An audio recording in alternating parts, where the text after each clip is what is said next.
The budget debate preceding the beginning of a new financial year on April 1st is off to a lackluster start, with the noticeable absence of boisterous supporters in the gallery, heckling and mocking political opponents from their seats.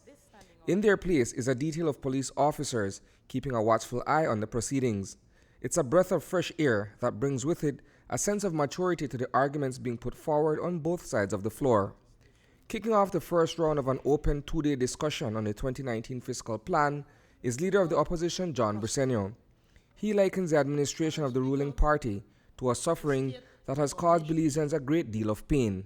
So terrible is this affliction that the U.D.P's economic policy is simply to spend millions for concrete so they can hustle millions in kickbacks.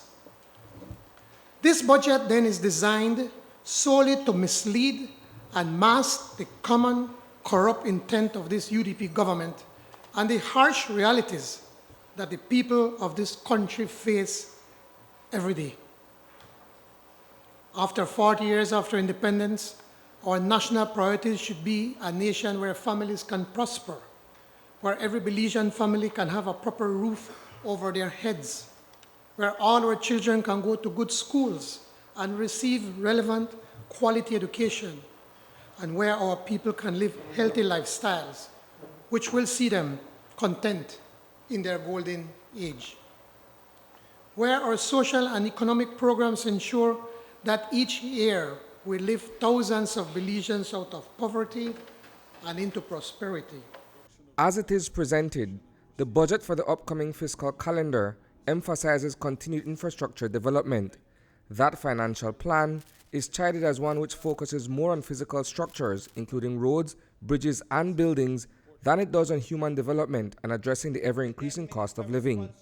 Responding to the opposition's criticism of the annual budget is Belmopan era Representative John Saldivar, whose place in cabinet is Minister of National Security. You don't go questioning our figures, Minister, the Leader of the Opposition, and to say about inflation that this they go up and that they go up and the other they go up. I don't know if he understands how you arrive at your inflation figure. But inflation is an average of prices. And average means that some went up and others went down.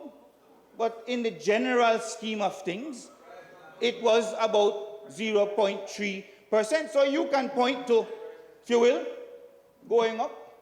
You can point to electricity going up. But we can also point, as the Prime Minister did, to rice going down, to meat going down, to seafood going down, to cheese going down. There were many items going down. That's how you arrive.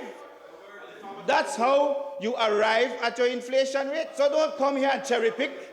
In speaking to the present state of the economy, Briceño continued by stating that the financial affairs of the country remain stagnant, particularly where the primary sector is concerned. Now the primary sector, the mainstay of our mixed economic model, only accounts for 10% of our national income. Que desgracia. The sad truth is that the economy is not really growing, and these so-called investments in infrastructure, which are all government-driven, are no more than special vehicles for U.D.P cronies to have access to taxpayers' monies for kickbacks.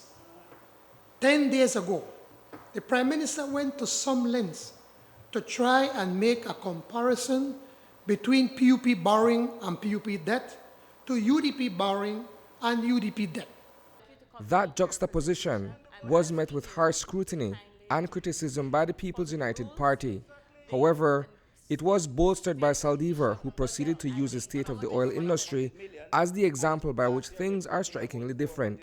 What he fails to tell this nation, Madam Speaker, is that in their same era, 2008, oil production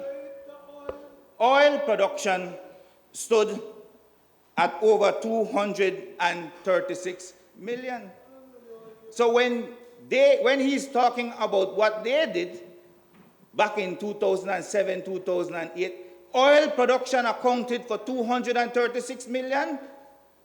Today, oil production is down to 24 million or so. Is that some fault of the United Democratic Party? And since Briceño's position has always been about improving the quality of life for the poorer class of Belizeans, he was sure to delve into that discussion.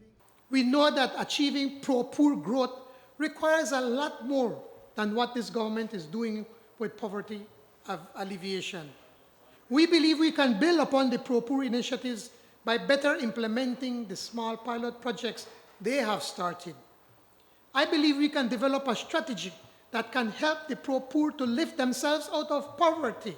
It has been done in Asia, in places like Taiwan. Let us work with our international friends and learn from their focused resilience to turn things around. Reporting for News 5, I am Isani Cayetano.